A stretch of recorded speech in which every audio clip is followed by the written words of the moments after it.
Good morning, everyone. It's Birdman here. It's my first pre-hike in preparation for 2020 Appalachian Trail through hike. It's a beautiful morning, about 60 degrees at UWF Trails. I just want to get little clips of the trail and try out this video camera.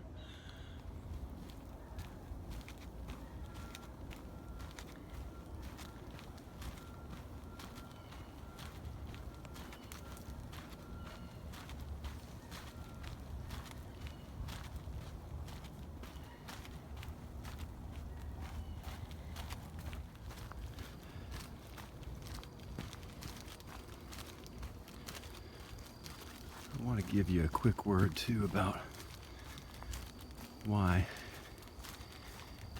I'm not going to attempt the AT through hike until 2020. I've always had an interest in the Appalachian Trail, but my wife and myself and my parents have gone on a couple trips in the past 2 or 3 summers. One to Gatlinburg, Tennessee. Stayed up a week, hiked to some waterfalls, got snowed on, just enjoyed the outdoors. Saw little bits and pieces of the Appalachian Trail. And I've always been one to want to be outdoors and see the beautiful things around us. And then the next summer we went up to, well, we started in Chattanooga, Tennessee, Lookout Mountain. What a beautiful place that is. Gorgeous weather the day we were on top. I could see everything for miles, and there's a cafe at the top of the mountain called Cafe 7. You can see 7 states from up there, and you can eat a wonderful meal looking over a great expanse. It's beautiful. But we started there, and then we went up to Front Royal, Virginia. We took 2 weeks driving Skyline Drive and then the Blue Ridge Parkway. And I tell you what, if you're an outdoor person or just someone who appreciates beautiful mountain vistas, gorgeous sunrises, sunsets, hikes, waterfalls, beauty, just beauty, put it on your short list. At the very least, drive. Skyline Drive is 100 miles, and Blue Ridge Parkway is about 460, I think. But anyway, we drove that. We crossed the Appalachian Trail many times and walked a little bit on it here and there. So that stoked my fire and desire to through hike the AT. And so anyway, before 2020 gets here, I've got a couple things to do. Primarily just wait for the friend of mine who I'm going to be doing the AT through hike with, wait for him to retire. He's retiring first couple months of 2020. And our plan is to get on the AT in April, probably March or April 2020, and hike it. That's the first thing I've got to do, is wait on him. I've also got to replace me at my job. God has blessed me as a business owner, so I have the time, but I'm primarily working in commercial insurance. I've got to get somebody prepared to do my load as I'm gone for somewhere between 4 and 7 months. And finally, I want to prove my fitness long before I go on this adventure, because I do not want to be one of the ones that do not complete the trail. As you know, 1 in 4, or maybe you don't know, but 1 in 4 or 5 people who attempt a through hike of the Appalachian Trail, only 1 of 4 or 5 actually complete the hike. So I've been fortunate enough to have the trails you're seeing today 5 minutes from my house. Got 20 plus miles of main trails and lots of other trails out here as well. So it's got a maximum elevation gain and loss of around 900 feet. So it's not going to be nearly comparable to the elevation changes we're going to see on the AT. But it's certainly a place which I'm looking at as my proving grounds, so that I can prove to myself before I actually get on the trail that I can do it. I've heard so many vloggers say that it's so much mental. You're gonna have to just endure the pain and push through. So anyway, I've got a plan to continue to get more fit, work on my endurance out here, walking these 20-mile loops, if you will, and eventually adding weight. Right now, I'm probably only carrying about 10 pounds of weight. Just a fanny pack and another small pack and my staff. So I'd like to get that up to 20 to 25 pounds out here. 20 minimum miles with 20 pounds at a minimum, and be able to handle that and do it day in and day out. So that's what I'm working toward.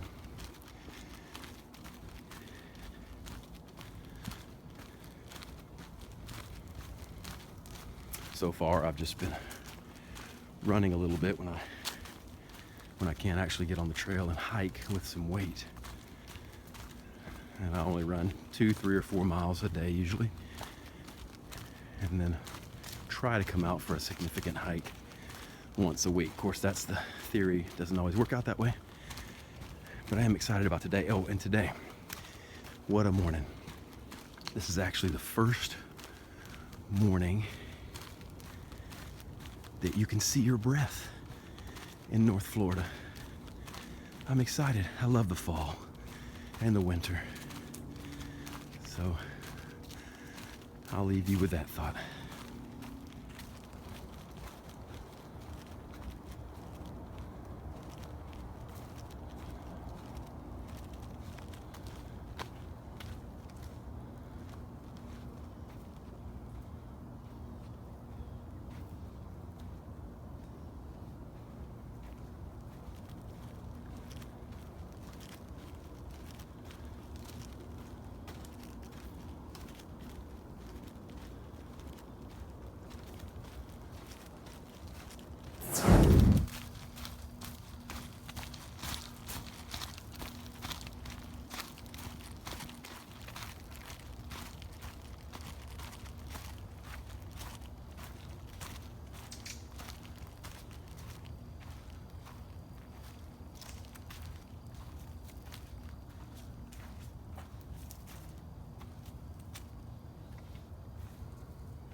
There's a lot of beautiful magnolia trees down here in this bottom.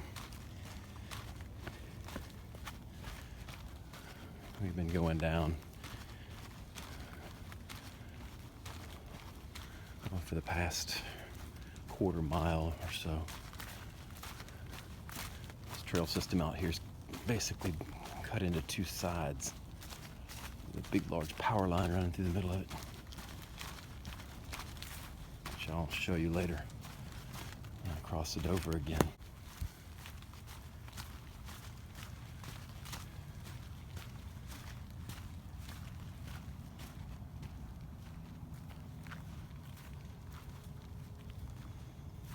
This is the small power lines that also cut through this property.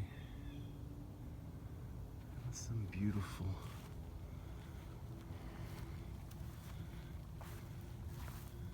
flowers.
This little section here is leading into what's called the Bayou Trail.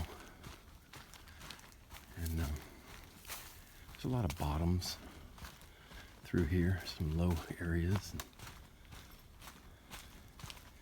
then it opens up right next to a bayou where in this particular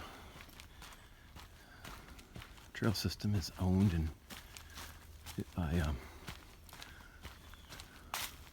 college here locally, and the students are able to sign out a canoe and take their girlfriend up there for a pretty little river ride. Okay, so you might be able to see the river down there, the bayou, through the trees. This trail just kind of goes right next to it. It's just beautiful. A lot of ducks down there, alligators. Not a lot, but there are alligators in that bayou. We don't have a big problem with them in this area, but when you are canoeing or just around this water, you can see them from time to time, along with a lot of turtles and normal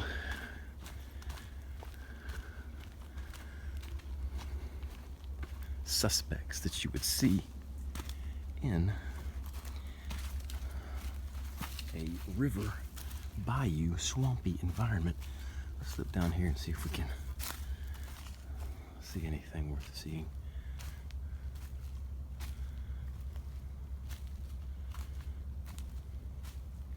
Just heard a duck take off. There's some flying right there. I don't know if you can see them flying down the waterway.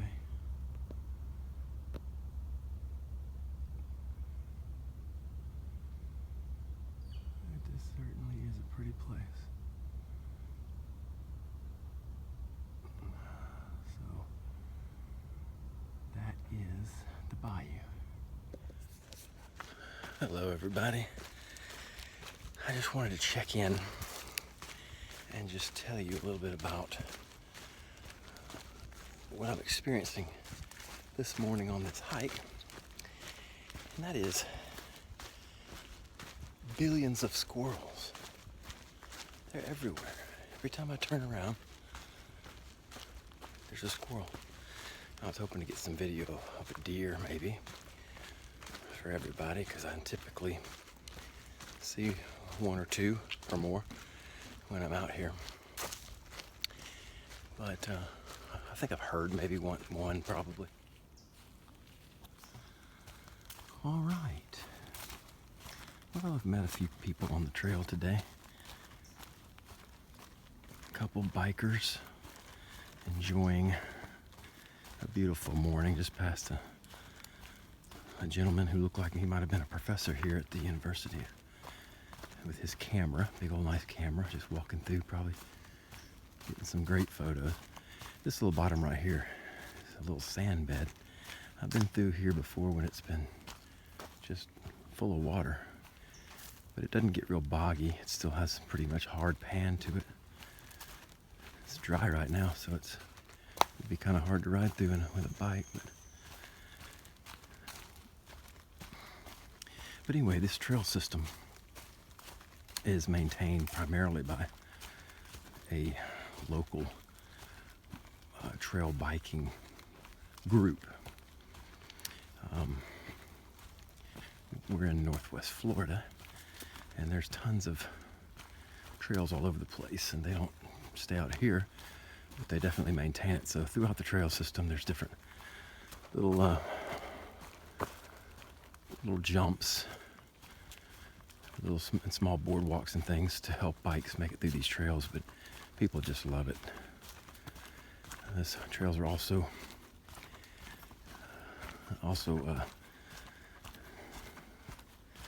horse friendly. I've not yet run into a horse out here, but I have seen evidence, fresh evidence, of even today there being a horse out here. So I'm sure one day I'll be scared to death when I come around a corner, especially in one of the smaller, more narrow passages, and there's a horse coming at me. I'm sure I'll probably have a coronary right there. You'll notice these red blazes. You've also seen blue. You've seen white. You might have seen yellow.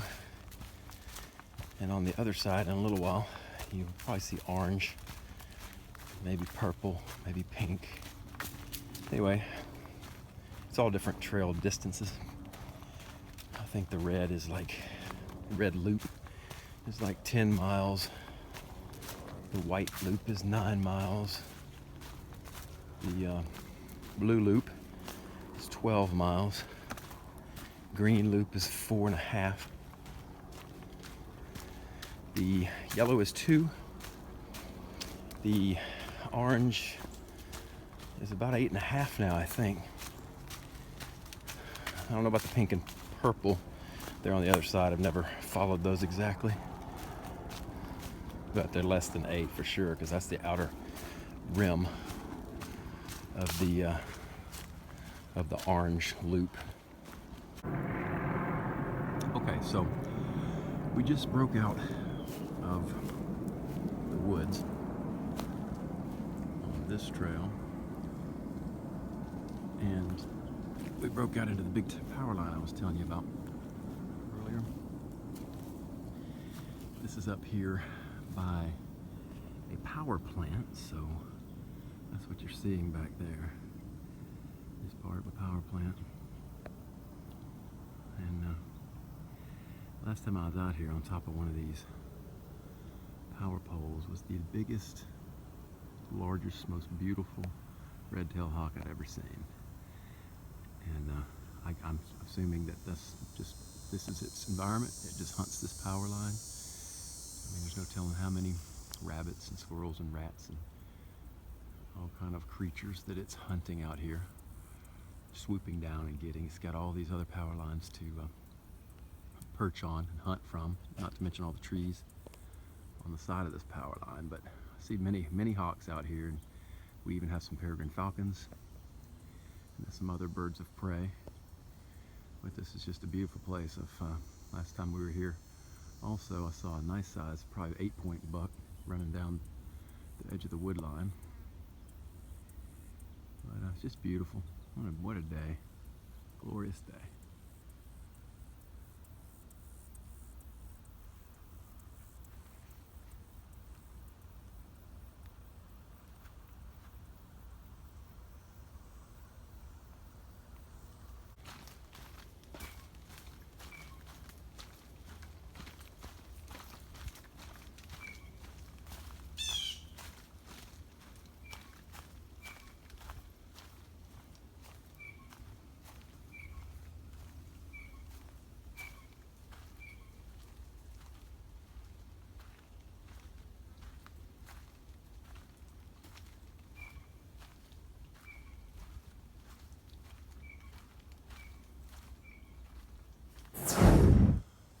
Here's another example of the well-marked trails out here. A lot of the trail system follows the same outer trails, if you will.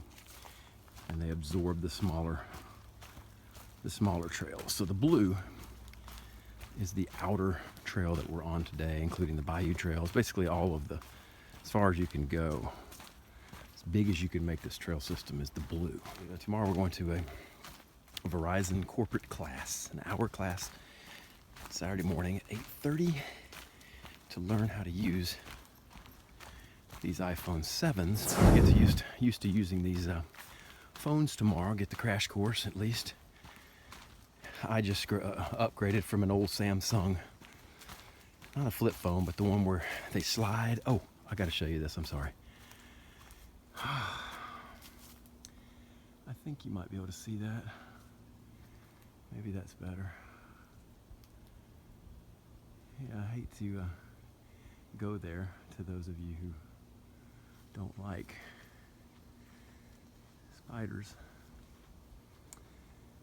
because this is a big deal out here at these trail systems. As you see, I'm on a trail right here, and there's the spider right there, just above where my head would be. And so when you're walking these trails, that is the one spooky thing, an unpleasant thing about these trail systems out here in Northwest Florida, which anywhere. Everybody's got banana spiders, that's what that is. They're big. They can't really hurt you, but they can sure scare you to death. And so when you come out here early in the morning, if you're the first on the trail or one of the first, you are on high alert. And you better have a stick, rod, staff, something ready, because you're going to use it a lot. And if you don't, and you let your guard down, and you're just walking along, it's a beautiful morning. Just saw a bird. Oh, sounds beautiful. Oh, and then you're covered with a spider web all around your ear, your shoulder, and you're not sure if that banana spider is still in it or not. Yeah, that gets you refocused pretty quickly. And in the summer, it's sometimes worse than others. I mean, they're just everywhere. So really, when you're walking out here in the mornings and hiking and having a grand time and you're on high alert, it's a little stressful because they're everywhere. And then that first biker comes by you, and suddenly it's like the weight of the world is lifted off your shoulders, because no longer do you have to worry about spiders, because he is going to go and clear the trail for you. And the bikers who come out here a lot, they know that. Several times they've come by me and said, "Thanks for clearing it to here. I'll clear it the rest of the way for you." And I'm very thankful to hear that. So I've never really stopped to ask them what they do, whether they just put their hand up or they just cover themselves with DEET and put their helmet down and just barrel into them, or what they do. But they make it happen, and it's a much better hike after they come through. Okay, and here is behind me horse trail. If horses are on the trail, they go that way, and people and bikes go this way. So anyway, so the red and blue trail out here are pretty much the same. The blue just gives an extension to the Bayou Trail, where I showed you the bayou earlier, which adds a couple miles to the red. So that's what makes it about 12, but there's another little extension called Wolf Pelt that I don't believe is included in there, 12-ish, and that's 1.2 or 1.4 miles. So I'm either just fixing to finish up 12 miles or 13 or 14. I'm not really. The next time I'm out here, I'll have my GPS and get a much better reading. Now, I did the orange trail across the street, which we're fixing to do in a few minutes. A friend of mine, George, aka Slim, or Squeezy Cheese is his last trail name. I won't go into the reason for that, but I'm sure you could imagine. He actually had a GPS that day, and it was 8.5 miles. So I know what I'm having to look forward to over there. So anyway, 8.5 plus either 12, 13, or 14. There's that horse trail behind me, right there. So anyway, I'm rambling, I know, but I'm also doing this so I can kind of test out this iPhone 7 in the video. And I'm just holding my phone today too. I'm planning on having a stick pick on my walking trekking pole with an iPhone mount, and pretty much hold it with that. It'll be a little easier than hold my arm up or down. So anyway, I will talk at you later. Okay, so I'm back at the car, eating some stuff, Slim Jims, Nutri-Grain bars. I've got a Pop-Tart and some other stuff. Drinking some G. Gotta have it. Behind me is where, this is the parking lot actually, where the trailhead is. And down there behind me, way past that truck, is where the actual trailhead starts. So this woods behind me is one side where we just walked all the blue and the red trails. And way down there is the power plant at the top of that hill way down there. And then behind me now, this woods over there is where the orange trail is, and the trailhead is down there where that car's coming in, this truck's coming in this driveway down there. So I'm fixing to finish here. A few more minutes to rest my feet and repack, restock my fanny pack, and then on to the last 8.5 miles of today's trip. Bye. Okay, so here we are at the orange loop, called the Games Loop, and they do state that it's 3 miles, 6 miles, and 10 miles. And this is some of the information for the riders. This whole area is really really popular, especially for the bikers. As you can tell, there's just lots of technical things and things they've constructed and built to jumps and all kind of stuff for bikers. Very dangerous for the novice, but a lot of people have a lot of fun out here, that's for sure.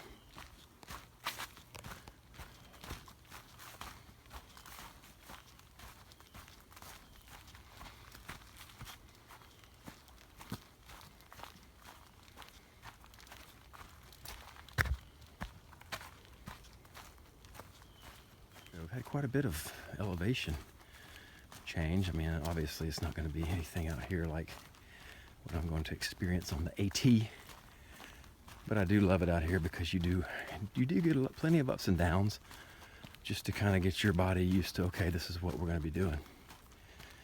And this 10 pounds I've got on me is not like the 25, 3, whatever it's going to be that I'll have on me regularly. Speaking of that, I mentioned Bigfoot, follow Bigfoot, earlier in his 100-day epic journey that he successfully summited Katahdin on a beautiful day on his 100th day. Great job, Bigfoot. But anyway, I'm using Bigfoot's setup. There's plenty of videos to go on YouTube and check out Bigfoot's 45 video AT epic journey, but also his gear reviews before and after.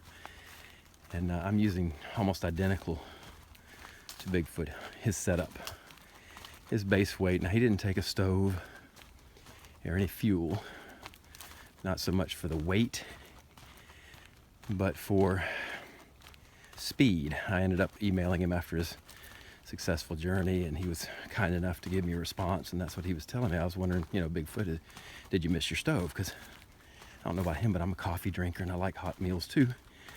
So I kind of would like a cup of coffee in the morning, that kind of thing. He said yes, he did miss it, mainly at first in the Smokies, but basically if he could go again and not have a time window of 100 days, he would definitely have a stove just to enjoy it.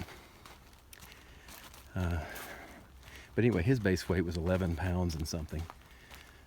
My base weight is going to be 13 pounds. So, of course, that's not counting water, food, and fuel. So you can count on at least another 10 pounds, if not 12 or 13, once you add those factors in.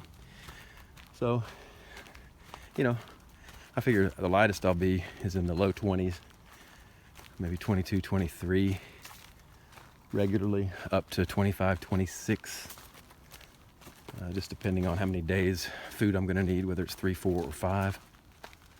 I'm going to try not to carry more than 3 days food, maybe 4 at max, unless we really have a long haul without a town or something. Just had a biker come fly by me a minute ago. Like he was having a blast. Here comes some more big trees. I can remember taking a photo of this one before. Just pretty, long limbs, old oak tree. Look at that. So pretty. Beautiful tree. Came across this nice log that creates a border for the trail that we're walking down, and then I noticed this little character right here on the I'm not exactly sure what he is.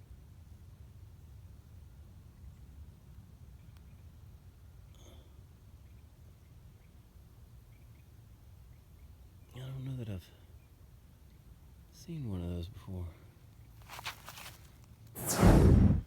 Look at the size of this bark on this pine tree. I mean, that is big. Here's my hand for perspective.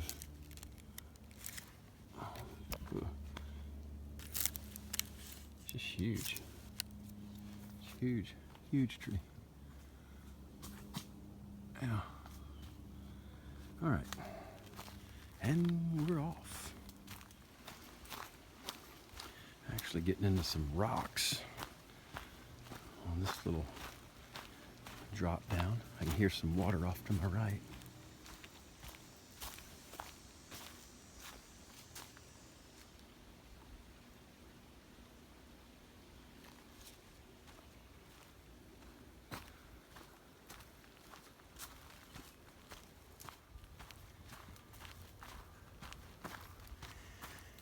All right, looks like a turn upcoming.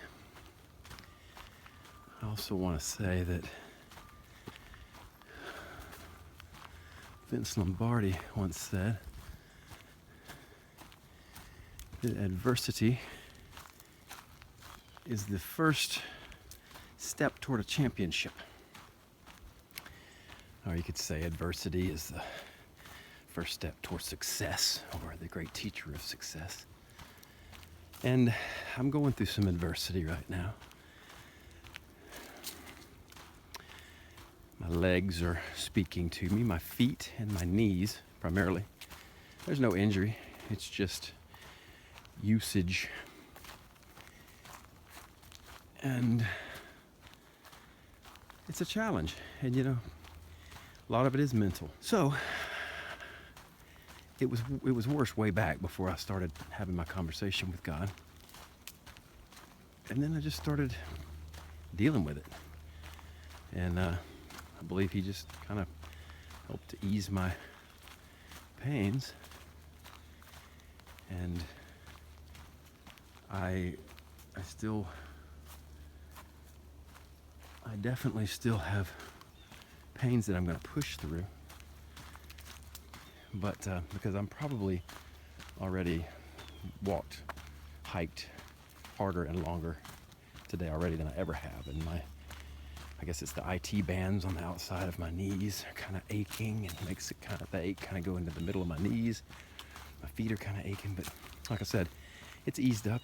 And I think a lot of it was just mentally. I mean, I know I'm not hurting myself. I'm not causing any injuries. I've just come to the realization that I'm blessed just to be out here pushing this body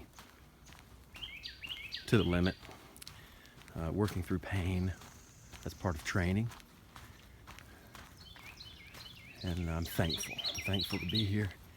And because of that, I'm just embracing the grind. Just embracing it. It's not the destination, it's the adventure itself. It's going through the grind. It's going through and looking for the positive things. And since I got my mind right, man, I've been seeing some beautiful things simple, beautiful things.